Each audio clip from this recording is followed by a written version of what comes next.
discovered a dead baby in the bathroom. Oh my gosh. I'm sorry. It came out of me and I didn't know what to do. Lexi, I told you about this. I just asked you, baby, to tell me the truth. I've never seen anything like that, and I pray to God I never have to see it again. Like, how big is the baby? It's full term. What? 9 months? Yeah, there was blood everywhere. There was blood on the floor, on the wall.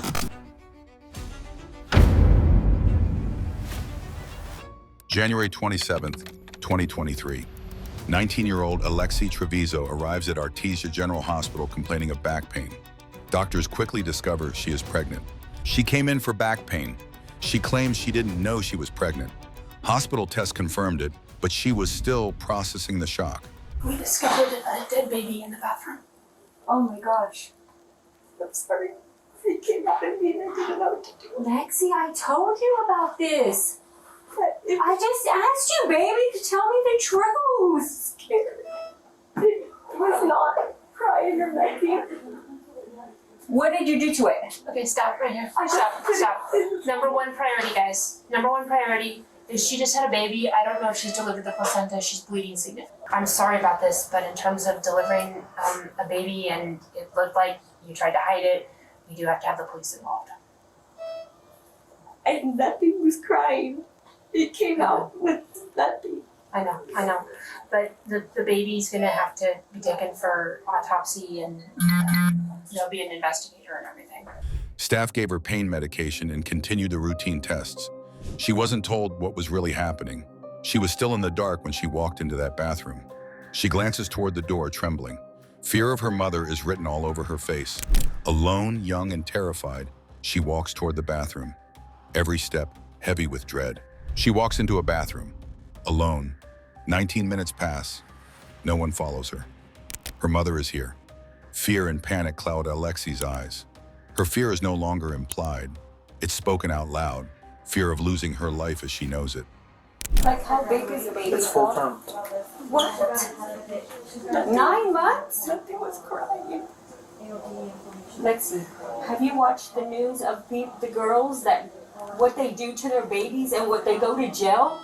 Nothing was crying.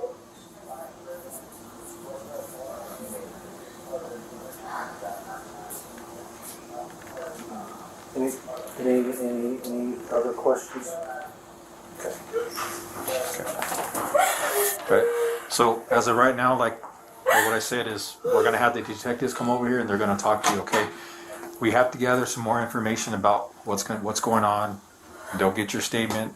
They're gonna get the doctor's statements. They're gonna get everybody's statements, okay? So I don't know everything yet, okay? So I'm not gonna tell you. I can't tell you nothing, honestly, okay? All I can say She's is not gonna go to jail. right now she No? right now she's being detained, so she's not gonna leave from here at all. Period. Okay, so one of us will She's be in your custody? Like, Yeah, she's detained. Yeah, she's not under arrest, but she is detained. Okay, she's not free to leave.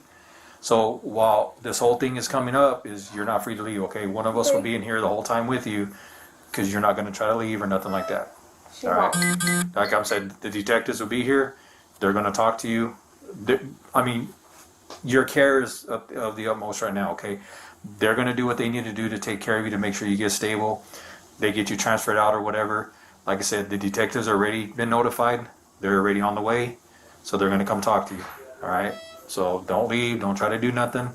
One of us is always going to be in here in this room with you, okay? Unless we have to step out for doctor's orders or something like that. Doctors later testified that Alexee seemed overwhelmed, panicked, and unsure. They described her fear of her mother as intense, strong enough to prevent her from seeking help immediately. So the doctor started doing a vaginal exam on her. We had the lady come to clean the bathroom. She put the baby in the trash can, and then she put another clean liner over the top of it. Okay. So when they looked in there, there was no trash in there, but it was underneath the clean bag. The baby's dead. Okay, we have him in trauma too, but she killed the kid. Yeah. How old was the baby? I don't know. It's full term. She just had it. She had it in the bathroom. Was what happened, and then whatever she did, I don't know. She's gonna lie. She wouldn't even tell us she's pregnant. She's been lying the whole time. Okay. So that's what's going on. I just pulled the doctor out of the room, so nothing's been said to the patient or the Yeah. mother that's in there yet. Okay. I have Leela, the housekeeper, if you want to interview her. Yeah, I She's the want- one that kind of Yeah. found under Yeah, the because I trash. wanted to get with you guys first and then get with her Right. to get her statement before I even did anything. I just pulled the doctor out of the room, so nothing's been said to the patient or the Yeah. mother that's in there yet. I'll have everybody's information when you get here on the sheet. Yeah. Okay, I'll get it to you. Okay, bye. Oh, okay. Can I get? Do you have the sheet for her? Yeah, I can. Just so I can send it to detectives real quick, please.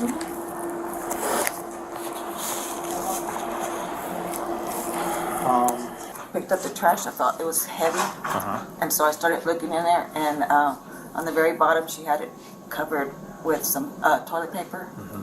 And that's when I called Lori and told her to come and look. Okay. So did you look inside of it at all or anything like that? Yeah, I looked inside of it, and there's where I seen something, on the very bottom of the toilet paper that covered it up Okay. in a plastic bag. Another voice enters the story, Alexee's boyfriend. He would later tell investigators he didn't know she was pregnant. Not at 9 months, not at any point. I didn't know. I honestly didn't know she was pregnant. I didn't know. I just thought, like she said, I have back pain more. My hips are hurting me.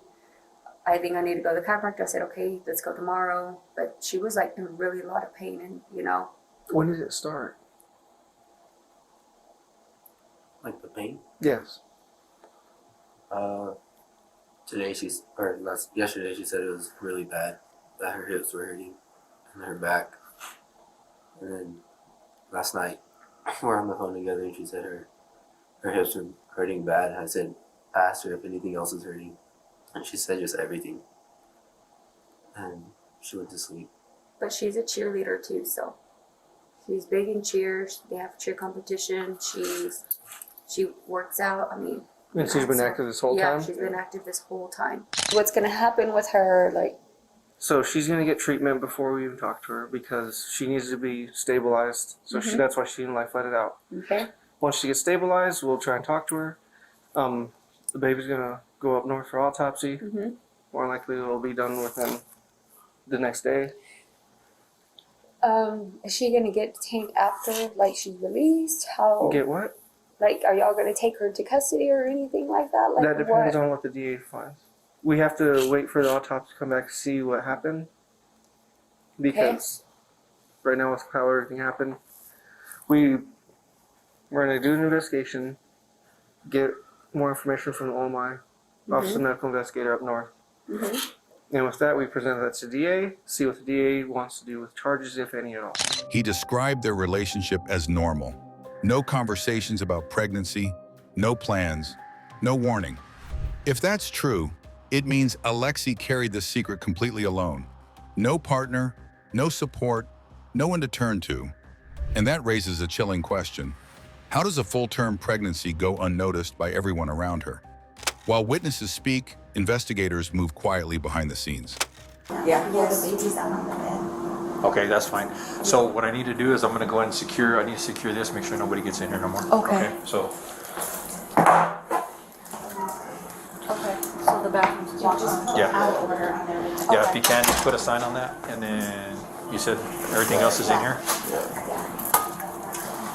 She had her baby, and she threw the baby in the trash. And when she threw the baby in the trash, well, the baby's dead now. So once the detectives get here, then we'll come out here and speak with you, okay? I would gladly have her back in here, okay? But being you're an adult, I can't have her, okay? Yes, sir. So, okay, if you have any questions, like say push that, or, yeah. The investigation doesn't end at the hospital. Days later, police arrive at Alexee Trevizo's home. This is where the story leaves the emergency room and enters real life. There are no doctors, no hospital walls, just officers at the door. What began as a medical visit has now become a criminal case. And from this moment on, nothing will ever be the same. I want to knock on front.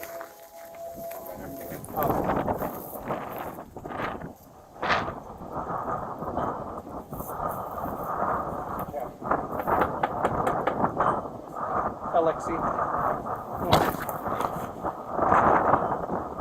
What is she under arrest for? She has warrant for arrest, okay? For what? That's all I'm gonna tell you. Okay? What do you mean that's all you're gonna tell me?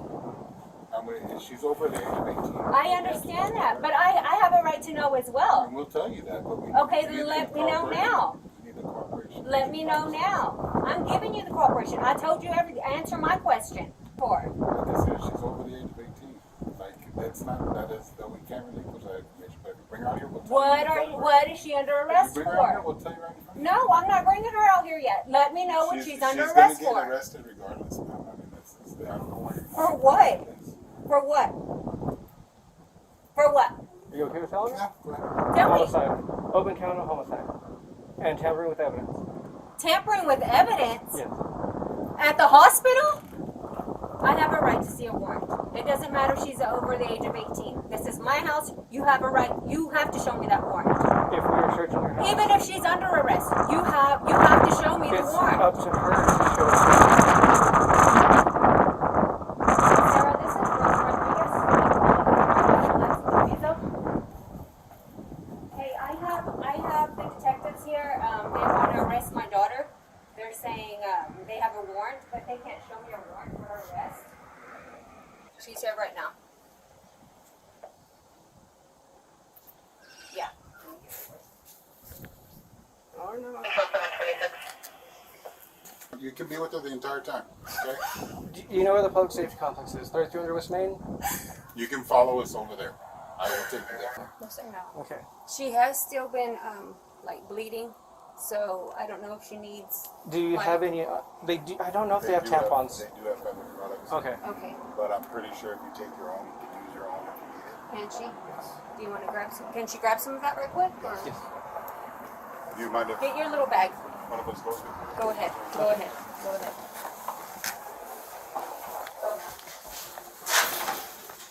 Just making sure you're doing. Just grab it a little. Okay. And just nothing sharp, no flammables, nothing sharp, okay? Okay, they're gonna check it when you get over there, okay? Okay. The judge ruled the footage inadmissible, citing medical privacy and Miranda violations. Prosecutors disagreed and appealed. Her lawyers argued that police shouldn't have been in the room at all, that her medical care was compromised and privacy violated. A district court agreed and tossed out the footage and statements, but the state appealed, saying she waived privilege by speaking with police and her mother present.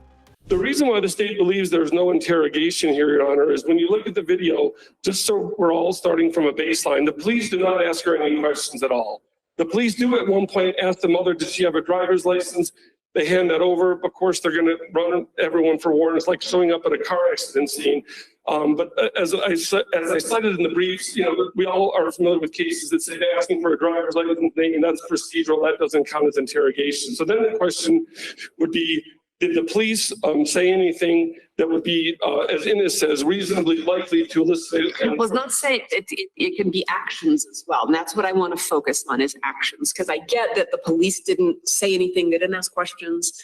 But here my concern is that if we only review the video and that's out of context to what the police have been told prior to going into the room.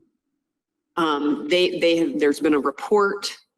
They've heard from the nurse, probably things maybe the nurse shouldn't have told them.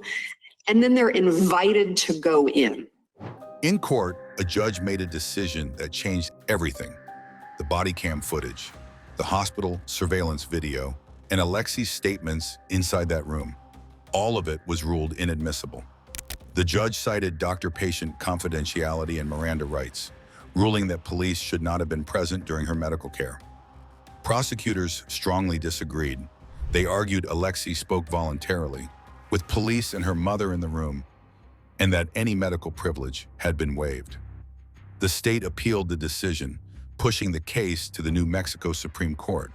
And even more importantly, to maintaining the line that separates medical care from police investigations. Physicians and medical personnel take on the role of caregiver. Police take on the role of investigator. If we accept the state's position in this case, that line completely disappears. And it's to the detriment of New Mexico patients. It's not just about what Alexee did. It's about what the hospital didn't do. They knew she was pregnant, and they let her walk away. A wrongful death lawsuit was filed against both Alexee and the hospital. Questions arose. Could this tragedy have been prevented? Was there a failure of duty, or was fear and panic unavoidable? Even if you give the defendant the benefit of the doubt that she did not know she was pregnant, immediately upon giving birth, the natural thing you would think anybody would do is, help, help, I just had a baby, help, help, I need help. She did not tell anybody for 30 minutes. It was 30 minutes later that the cleaning lady found the baby, and obviously another 5-10 minutes till the police showed up. I think one can make a good argument that she did not even from the beginning avail herself of the physician-patient privilege. State v. Roper, 1996 NMCA 73, paragraph 6, said the privilege is designed to encourage patients to make complete disclosures of symptoms. I would argue that if you're hiding a material fact from the doctor that you just gave birth to a baby, you're not asking for help, arguably you're not even availing yourself for a privilege. Now I understand after the fact, now that she's caught and she's in trouble, she wants to say, my privilege was violated. But State v. Strouds, 2015 NMSC 9, paragraph 44, states expressly, privileges often have limits, particularly where there are conflicting interests that may outweigh the interest of confidentiality. And it's interesting that Strouds notes in paragraphs 29 to 31 that New Mexico in 1973 became one of the earliest states in the country to impose a mandatory reporting duty on all persons. So New Mexico has a rich history of protecting children and babies. And the other one more thing I wanted to note is it's also interesting that some of this privacy and privilege is a little bit pick and choose what serves me. There was a lot of emphasis in the answer brief about privacy, and they didn't respect her privacy. And yet there's something in the answer brief where they say, well, the hospital let her go to the bathroom unattended. Well, she's 19 years old. It's ludicrous, almost incredible to me that they expected the doctor to go into the bathroom or a nurse to go into the bathroom and stand over her to make sure she didn't do anything. So there's got to be some treatment of, you're 19 years old, you're a responsible adult. I think that's been a little lacking here in terms of the defendant certainly has rights, she's on trial, but there has to be something said for the baby's rights too. That decision is still pending. If the footage remains excluded, the case may never go to trial. If it's allowed back in, everything captured on body cam becomes evidence, and the case remains suspended between medical privacy and criminal accountability. Fear, silence, a hospital, a bathroom, a newborn. What really happened behind these doors? Should the world ever see it?